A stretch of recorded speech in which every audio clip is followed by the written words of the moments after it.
아까도 제가 말씀드렸습니다마는 우리가 성탄절을 귀하게 생각하고 또 부활절을 귀하게 생각하지만 성령 강림절은 그렇게 귀하게 생각하지 않습니다. 그리고 우리가 삼위일체 하나님을 믿는데 성부 하나님은 매우 중요합니다. 그리고 성자 예수님은 더할 나위 없이 중요한 우리의 신앙의 대상입니다. 그런데 성령님은 별로 이렇게 관심이 없고 또 무시당하는 게 사실입니다. 그래서 독일에 지금 살아있는 신학자입니다마는 위리겐 몰트만이라고 하는 한국에 참 많이 오시는 신학자신데 이분이 유명한 조직 신학자입니다. 그 많은 책을 썼습니다마는 그 하나님에 대해서도 많이 쓰고 기독론, 그리스도에 대해서도 많이 썼지만 이분이 나이가 들어서 쓴 책이 성령론인데 생명의 영이라는 책을 썼습니다. 참 한 십몇 년 전에 나온 책인데 저희도 재밌게 읽었습니다마는 거기에 아주 재밌는 말을 한 게 있습니다. 2000년 동안 기독교 신학은 성령 망각의 신학이었다, 이렇게 정의를 했습니다. 성령을 망각한 신학이었고, 그리고 2000년 동안의 기독교의 시대는 성령 망각의 시대였다, 이렇게 규정을 했습니다. 그래서 자기를 포함해서 서구 신학 자체는 예수님과 하나님에 대해서는 굉장히 중요하게 생각했지만 성령은 마치 의붓 자식 들여놓은 것처럼 생각해 왔다 하고 반성하면서 그 늦은 나이에 성령론을 썼습니다. 쉽게 말해서 공기 없이는 우리가 살 수는 없음에도 불구하고 공기가 눈에 보이지 않다 보니까 굉장히 무관심하고 무시하는 것과 똑같은 이치입니다. 공기 없이는 3분도 쉴 수 없고 죽음에 이름에도 불구하고 우리는 그 공기를 그렇게 인식을 못하는 것이 사실입니다. 마찬가지로 기독교의 신앙에서 성령이 없이는 우리는 기도할 수도 없고 성령이 없이는 말씀을 깨달을 수도 없고 사실 성령이 없이는 예수를 믿을 수가 없어요. 그리고 하나님 나라에 들어갈 수도 없고 하나님 나라를 체험할 수가 없음에도 불구하고 우리는 성령을 굉장히 무시합니다.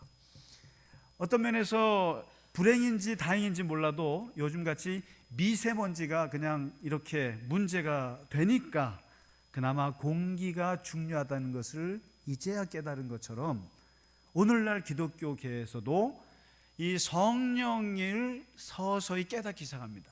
성령이 얼마나 중요한 분인가를 깨닫기 시작하고 부각되기 시작을 했습니다. 이 성령에 대해서는 예수님께서 요한복음 14장, 15장, 16장에 마지막 떠나기 전에 고별 설교하는 장면에서 불안해하는 제자들 향해서 하셨던 약속이었습니다. 내가 떠나가면 성령이 너희에게 올 것이다. 파라클레토스, 보혜사께서 너희에게 오실 것인데 그분은 너희에게 두 가지를 해줄 것이다. 하나가 너희를 깨닫게 해줄 것이다. 모든 말씀이 깨달아지고 내가 너에게 3년 동안 가르쳤던 것들이 다 생각나게 될 것이고 그것이 연결이 돼서 무엇인지를 아하 하고 깨닫게 될 것이다. 이 깨달음의 영, 이 깨닫는 것은 사실 우리가 하나님 말씀 깨닫고 또 우리가 어떤 하나님의 진리를 깨닫는 것은 전적으로 지식과 관계가 없습니다. 전적으로 학력과 관계가 없습니다. 이 모든 건 다 성령의 깨달음이에요. 사실 제가 교회를 지금까지 한 8개 정도를 섬겨봤습니다. 제 고향 교회를 포함해서. 근데 그 8개 교회를 어제 한번 쭉 생각을 해봤어요. 쭉 생각해 보면서 그 8개 교회 중에 가장 학력이 높은 교회가 어느 교회지?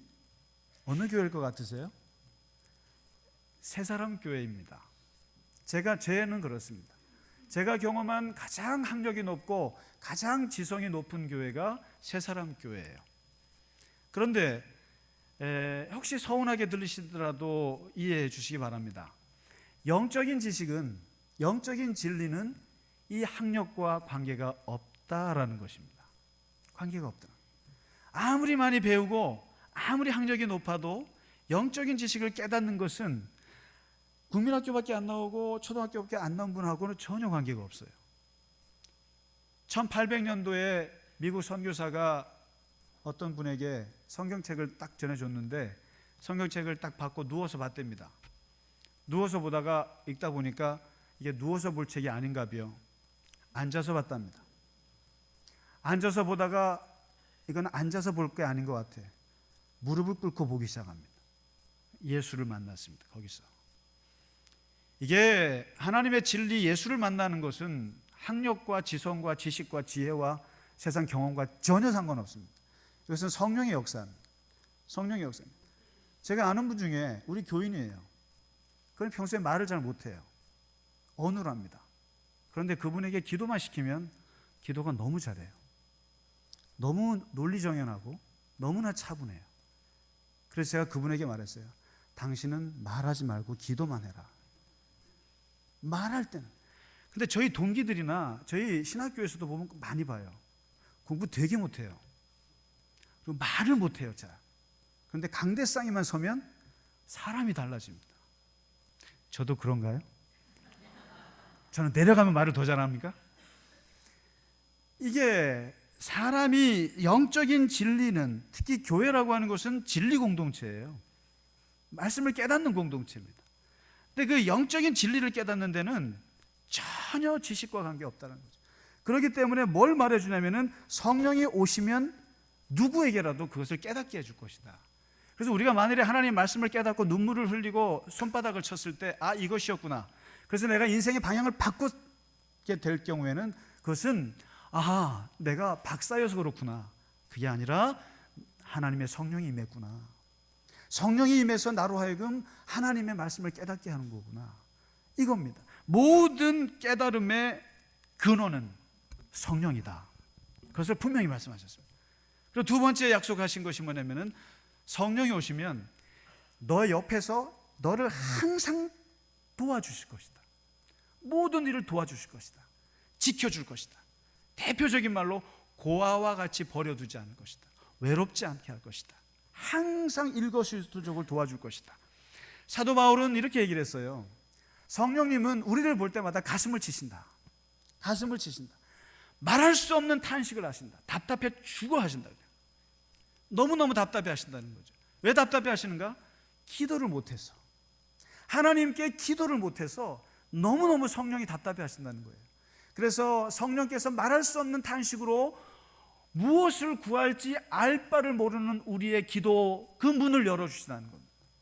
만에 하나 우리가 하나님 앞에 기도를 조금이라도 한다면, 우리가 만일 하나님 앞에 기도를 조금이라도 하고 30분이라도 하고 하나님 앞에 부르짖을 줄 안다면 그것은 성령께서 우리를 도와주신 줄 믿습니다.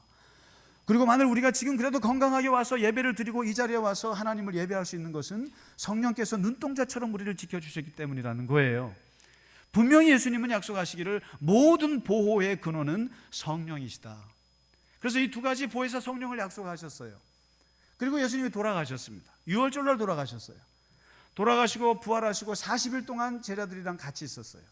그리고는 부활 40일 만에 승천하시는 날 마지막 이 땅에서 하신 말씀이 사도행전 1장 8절의 말씀입니다. 이것은 유언이 아니에요. 예언을 하셨습니다. 제자들이 500명의 제자들이 예수님이 떠나가시는 걸 보고 마지막 궁금한 걸 다 묻습니다. 다 물어요. 도대체 주님 다시 언제 오십니까? 떠나가시면 언제 오십니까? 아니면 도대체 이 유대 나라가 로마에서 해방되는 날이 언제입니까? 하고 독립되는 날이 언제입니까? 묻습니다. 그때 하늘로 올라가시면서 예수님이 다 필요 없다. 다 필요 없다.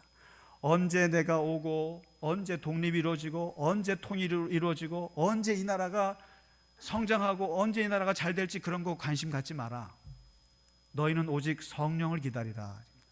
성령을 기다리라. 오직 성령을 기다리라. 성령이 오시면 또다시 두 가지를 약속하세요. 또다시 두 가지 약속하세요. 하나가 뚜나미스, 권능을 너희에게 줄 것이다. 성령이 오시면 너희에게 뚜나미스, 다이너마이트를 줄 것이다. 아주 폭탄 같은 걸 너희에게 안겨주는데 생각지 않은 능력들이, 평소에 내가 하지 못했던 능력들이 발휘될 것이다. 여러분, 예수 믿기 전과 예수 믿은 다음에 우리가 달라진 게 있지 않으세요? 있어요. 우리가 몰라서 그렇죠. 있습니다. 저 같은 경우도요, 예수 믿기 전하고 예수 믿은 후가 너무 달라진 게 하나 있어요. 뭐냐면 성격이 달라졌어요. 사람 앞에 서지도 못하고 말도 못하고 노래도 못하던 애가 예수 믿고 나서 굉장히 외향적으로 바뀝니다. 그러면서 하나님의 능력이 그 안에 들어오는 것을 체험을 합니다. 오늘 예수님께서 올라가시면서 하신 말씀이 성령이 와야 능력이라는 것이 생긴다. 두나미스가. 그 다음에 두 번째, 능력이 임하면 너희가 예루살렘으로부터 시작해서 유대와 사마리아와 땅끝까지 이르러서 나의 증인이 되리라. 마르투스가 될 것이다. 마르투스. 참지를 못해요. 하나님의 복음을 듣고 참지를 못해서 그 복음을 세상 끝날까지 전하는 거예요. 마치 우리가요, 어떤 사람에게 어떤 이야기를 듣고 참지 못하잖아요. 소문이라는 게 그렇지 않습니까? 그게 진실이건 거짓이건 간에 들으면 참지를 못해서 전달합니다. 이것이 우리에게 있어요. 그런데 이 복음이라고 하는 것도 한번 들으면 참지 못해서 끝까지 전하는데, 문제는 전하는데 죽음을 각오하고 전한다는 거죠. 그래서 우리가 마르투스에서 나온 게 머터 아닙니까? 순교자. 똑같은 말입니다. 목숨을 걸고 증인이 되리라, 이렇게 약속을 하셨어요. 그리고는 딱 열흘이 지났습니다. 열흘 동안 예수님 없는 처음 상태에서 제자들이 120명이 마가의 다락방에서 기도하기 시작하거든요. 열심히 기도합니다. 무서우니까요. 기도하는데 그냥 예수님이 성령을 기다리라고 했으니까 성령을 기다리면서 기도합니다. 그런데 딱 열흘이 되던 날, 그날이 마침 오순절날 축제의 날, 그날 마침 그 다락방에 120명에게 성령이 임하는데, 오늘 2장 1절부터 4절이 그 유명한 성령 강림의 말씀입니다. 실제로 이 땅에 성령이 처음 임했을 때 예수님께서 영으로 이 땅에 오셨던 것이 어떻게 임했는가, 이것도 보여주는데, 이것도 두 가지로 보여줍니다. 두 가지로 체험합니다. 아주 기가 막힌 비유로 말씀하시는데, 하나가 바람 같은 성령으로 임했다. 그들은 체험할 때 그 방에서 확 바람이 부는 거죠. 바람이 얼마나 세게 부는가. 이 방 안에 바람이 회오리처럼 불기 시작하는데 감당을 못 하겠는 거예요. 감당을. 근데 이 바람 같은 성령이 도대체 뭐냐는 거죠. 바람. 하나님께서 홍해를 바람으로 가르셨습니다. 홍해를 바람으로 이렇게 가르셨습니다. 저기 동쪽에 있는 메추라기를 서쪽으로 끌어들일 때 하나님께서 바람으로 메추라기를 몰아냈어요. 그래서 메추라기를 이스라엘 백성들이 먹었습니다. 호렙산 그 동굴 속에서 두려움에 있는 엘리야 앞에 하나님께서 바람으로 바위를 깨뜨리셨습니다. 그 앞에서 거대한 바위들을 바람을 불게 하면서 깨뜨립니다. 에스겔이 마른 뼈 골짜기에서 죽어가는 마른 뼈들을 보면서 그들을 하나님께서 살리라고 할 때 외쳤던 말이 바람아 불어라 했습니다. 바람아 불어라. 생기야 불어라. 마른 뼈가 일어나서 군대가 되고 생명이 일어나라. 바람이 불어서 살아났습니다. 이 바람 같은 성령, 바람 같은 성령으로 왔다라고 하는 말은 모든 것을 다 바꾼다는 뜻입니다. 방향을 틀어 죽어가는 것을 살리고, 그리고 완전히 견고한 것을 깨뜨리고, 그리고 여기 있는 것을 저쪽으로 옮기는 것이 바람인데, 이 바람의 가장 중요한 특징은 마음대로 분다는 것입니다. 바람은 마음대로. 그래서 예수님께서 그런 말씀을 하셨습니다. 실제로 바람은 마음대로 불기 때문에 어디서부터 와서 어디로 가는지 알 수가 없느니라. 바람은요. 교회는, 또 우리의 인생은 바람 같은 존재죠. 그래서 절대로 성령의 바람을 아는 사람들은 자기의 인생을 함부로 계획하지 못합니다. 다 바람에 맡깁니다. 특히 성령을 인정하고 성령의 역사를 인정하고 그렇게 믿는 교회는 함부로 자기 자신들의 계획을 세우지는 못합니다. 왜냐하면 하나님 마음대로 하시기 때문에, 하나님 마음대로 부시기 때문에. 무섭지 않으세요? 두렵지 않으세요? 어떻게 우리가 우리의 인생을 함부로 계획할 수가 있어요? 성령이 부는 대로 갈 수밖에 없는데 거기에 괜히 맞섰다가 역풍만 맞아요. 그렇기 때문에 하나님의 교회는 하나님의 바람 공동체 같은 곳이라 정말 두려움이에요. 그래서 하나님 이렇게 하면 되겠죠. 그래서 우리가 5개년 계획도 잡습니다. 그리고 교회가 또 이렇게 해야 됩니다. 여러 가지 잡습니다. 그런데 진행되는 것은 하나님 마음대로 진행하십니다. 하나님 마음대로 해요. 거기에 막을 자 없습니다. 그 누가 그 하나님의 바람을 막을 수 있습니까?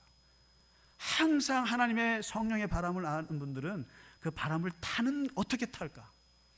그 하나님의 성령의 바람을 어떻게 나도 같이 탈까가 중요한 것이지, 그 바람을 어떻게 막을까 할 수가 없는 것이죠. 오늘 성령이 임했을 때는 바람처럼 임했습니다. 그 다음에 두 번째, 불같이 성령이 임하는데, 이게 120명에게 마치 불의 혀가 120줄로 쫙 퍼지는 것을 얘기합니다. 120줄로 퍼져서 하는데, 불이라고 하는 것은 무섭습니다. 불이 가져다 주는 중요한 의미는 변화입니다. 그것도 완전한 변화입니다. 우리가 하나님 앞에 변화될 수 있습니까? 저 솔직히 말씀드립니다만은 제가요, 하나님 앞에 참 반성 많이 하거든요. 저도 참 반성하고 특히 후회를 많이 합니다. 자책을 굉장히 많이 합니다. 그리고 하나님 앞에 많은 부분에 있어서 자기 자신을 성찰합니다. 성찰하지만 중요한 것은 안 변한다는 것입니다. 안 변한다. 근본적으로 안 변한다는 거죠. 우리는 누구도 하나님 앞에서 변화가 될 수가 없어요. 그런데 이 불이라고 하는 것은 다 태워버리기 때문에 이것은 근본적으로 사람을 바꿔놓습니다. 욕망을 태워버리는데요, 욕심을 태워버리고 탐욕을 태워버리고 우리의 계획들을 다 태워버리시는데, 거기에서 무슨 욕망이 나오고 무슨 계획이 나올 수 있냐는 거죠. 하나님, 나에게 불로 나를 태워주시는데 내가 어떻게 안 변할 수가 있냐는 거죠. 오늘 지금 제자들에게 120명에게 임한 이 성령의 불은 완전히 태워버리겠다는 거예요. 완전히 태워버리고, 지난 3년 동안 예수를 배신하고 예수를 잘못 따르고 잘못 알았던 그것들을 완전히 태워버리고 새로운 진리 안에 세우는 것이 불의 성령이라는 것입니다. 그러니까 예수님 말씀하신 게 맞아요. 너희가 언제 올까요? 언제 독립이 될까요? 언제 통일이 될까요? 언제 잘 될까요? 이런 거 묻지 말고 성령이 오시옵소서. 성령이 오시옵소서. 성령이 바람처럼 오시고 성령이 불처럼 오시면, 그러면 모든 게 다 풀리는 거거든요. 그러니까 이것저것 잡스럽게 묻지 말고 성령을 기다리라. 성령이 역사하니까 오늘 4절에 보시면은 입이요 다 비뚤어집니다. 입이 비뚤어지면서 말이 터지는데, 이 당시에 전 세계에서 몰려온 디아스포라, 해외 동포가 몇십만 명이 몰려 들어옵니다. 몰려 들어와요. 그때 히브리 말을 모르는 사람들에게, 히브리 말을 모르는 우리 재동포들에게 복음을 전하게 하기 위해서 하나님께서 베드로에게 영어를 넣어주시고, 야고보에게는 불어를 넣어주시고, 누구에게는 그리스 말을 넣어주시고, 누구에게는 한국말을 넣어주시는 거죠. 그래서 생각지 않았던, 전혀 공부하지 못했던 언어를 그들이 풀어내기 시작하는데, 이거 완전히 대단한 것이죠. 다시 말해서 예수님이 약속했던 것처럼 성령이 너희에게 임하시더니 너희가 권능을 받아서 이것을 전하기 시작하는 거죠. 아볼로라는 사람이 있습니다. 사도행전 19장인가요? 보시면 굉장히 똑똑한 사람입니다. 이 사람은 얼마나 똑똑하냐면 성경에서 제가 볼 땐 제일 똑똑한 사람 같아요. 왜냐하면 구약 성경을 딱 읽고, 그것도 혼자 읽고, 이 속에서 예수가 그리스도라는 것을 발견해낸 사람입니다. 독학해서, 누구에게 배운 거 없이 성경만 읽고 완전히 구약에서 예수님을 발견한 사람이고, 이것을 가만히 있지 못해서 전했던 사람입니다. 그런데 그 머리 좋은 사람에게 누가 나타나냐면은 바울이 나타났습니다. 바울이 나타나서 아볼로가 복음을 전한 사람들에게 물어봐요. 너희가 예수를 믿을 때 성령도 받았느냐 묻습니다. 그런데 성령이요? 처음 듣는 얘기인데요. 무슨 성령입니까? 너 누구한테 들었니? 아볼로에게 들었습니다. 아볼로가 뭘 가르쳤니? 예수님을 전했습니다. 아볼로는 예수님의 3년, 그게 전부였습니다. 그런데 사도 바울이 말합니다. 너희가 예수 믿을 때에 성령을 받지 않았더냐? 이게 뭘 말합니까? 사람의 지식과 그리고 사람의 지혜보다도 더 중요한 것은 성령입니다. 그리고 성경 말씀을 많이 아는 것보다 더 중요한 것은 성령입니다. 성령이 임했느냐? 그래서 사도 바울이 아볼로보다 더 높은 차원의 성령의 얘기를 하니까 그들이 예언을 받고 그리고 방언을 받고 엄청난 일이 터지게 됩니다. 이게 뭘 말합니까? 기독교는 단순히 말씀 공부하는 종교가 아니에요. 성경 공부하는 종교 아닙니다. 그리고 무슨 성경 많이 알아서 사람들에게 그런 거 아닙니다. 성령이 임하는 것을 기다리는 종교고, 성령이 임한 그 성령의 역사로 살아가는 사람들의 신앙입니다. 성령이 와야 결론이 끝나는 겁니다. 성령이 와야. 그래서 오죽하면 초대교회 7집사 뽑을 때 3가지 기준을 제시했습니다. 7집사 뽑아서 교회를 섬기게 할 때 그 첫 번째 기준이 성령 충만이었습니다. 다시 말해서 하나님이 예수 그리스도를 통해서 우리에게 영으로 찾아오신 것을 알고 체험한 사람들이 교회 일을 해야 합니다. 두 번째가 지혜가 충만한 사람들입니다. 다시 말해서 지식이 있는 사람들이어야 되죠. 그 다음에 사람들에게 칭찬받는 사람, 이렇게 나옵니다. 이렇게 하나님의 성령의 충만함을 받은 사람들이 결국 능력이 나타나고 그리고 이것을 전하게 되는데, 오늘 마지막 14절에서부터 24절 이 모든 것들을 베드로가 모아서 얘기합니다. 성령께서 마지막으로 전하는 마지막 초점이 무엇인가? 성령이 오시면 우리가 방언도 합니다. 성령이 오시면 우리가 예언도 할 수 있습니다. 성령을 받으면 우리가 실제로 사람을 고칠 수가 있습니다. 귀신도 내어 쫓습니다. 많은 일들을 할 수 있습니다. 그리고 그 무식한 사람이 설교를 합니다. 그리고 가르칠 줄 압니다. 교사가 됩니다. 그리고 성령의 은사가 대단히 많이 나타납니다. 그런데 오늘 베드로가 얘기하지 않습니까? 3,000명 앞에서 하는 얘기입니다. 성령이 오시면 젊은 사람이 꿈도 꾸고 예언도 하고 늙은이가 꿈을 꾸고 그리고 자녀들이 환상을 보고 예언하고 하늘에는 기사가 벌어지고 땅에서는 징조가 벌어지는 엄청난 일들이 퍼집니다라고 얘기해놓고서는 베드로가 말하기를 성령이 마지막으로 전하는 것은 바로 22절입니다. 22절에 하나님께서 예수 그리스도로 십자가에 죽게 하시고 그리고 그가 3일 만에 부활하게 하셨다. 다시 말해서 성령이 우리에게 전하는 마지막 최종 복음은 뭐냐면 바로 예수 그리스도의 십자가와 죽음 그리고 부활이라는 얘기입니다. 이게 정말 대단한 얘기입니다. 예수의 죽음, 이것이 우리 안에 있어요. 예수의 생명, 부활이 우리 안에 있습니다. 이 반대되는 말 2마디가 우리 안에 다 있어요. 이런 종교가 없습니다. 아니, 생명이면 생명만 전하지, 아니면 죽음은 죽음의 종교지, 왜 죽음의 종교이자 생명의 종교라고 얘기하냐 이거죠. 그런데 놀랍게도 예수 안에는 죽음과 생명이 같이 있습니다. 오죽하면 고린도후서 4장에서 사도 바울이 말합니다. 나는 내 인생은 질그릇 같은 인생이지만 내 속에는 보배가 하나 들어있다 이거죠. 근데 그 보배가 무엇이냐? 예수 그리스도다. 근데 이 보배는 2가지 빛을 가지고 있는데 하나는 죽음의 빛이고 하나는 생명의 빛이다. 계속 강조하지 않습니까? 예수를 만났으면 예수의 죽음, 그것이 나의 죽음이고 예수의 생명, 그것이 나의 생명, 이 2가지를 다 가지고 있으니 날 건들지 말라 그럽니다. 내 몸에 예수의 죽음과 예수의 부활의 흔적이 내 몸에 있다. 그러므로 나를 건들지 마라. 나를 건드려 봐야 좋을 거 하나도 없다. 바울이 스티그마, 스피리추얼 스티그마입니다. 발음도 안 되네요. 이 흔적입니다. 스티그마. 이게 바로 예수의 죽음과 예수의 부활, 이것이 나에게 다 있다. 이 기독교인들은 이걸 가지고 있습니다. 그래서 우리는 성령을 통해서 무엇을 듣는가? 예수의 죽음, 예수의 부활, 이것이 내 속에 있고 그리고 그 속에서 우리는 이 땅을 살아가면서 승리하는 거죠. 아무리 쓰러지는 것 같아도 우리는 최종적으로는 성령이 우리를 도와주십니다. 말씀을 마칩니다. 예수님 약속하셨듯이 성령이 오시면 우리를 깨닫게 하십니다. 성령이 오시면 우리를 보호하십니다. 성령이 오시면 우리를 권능을 주십니다. 그리고 성령이 오시면 우리에게 죽음을 무릅쓰고 복음을 전하는 증인을 만드십니다. 그리고 그 성령은 우리에게 불같이 오시고 바람같이 오셔서 당신의 일을 우리로 하여금 하게 하실 줄 믿습니다. 이 시간에도 성령이 우리 안에 오심을 감사하고 또 성령 충만을 위해서도 항상 기도하는 우리 모두가 되시기를 간절히 바랍니다. 우리 다 같이 찬송 183장입니다.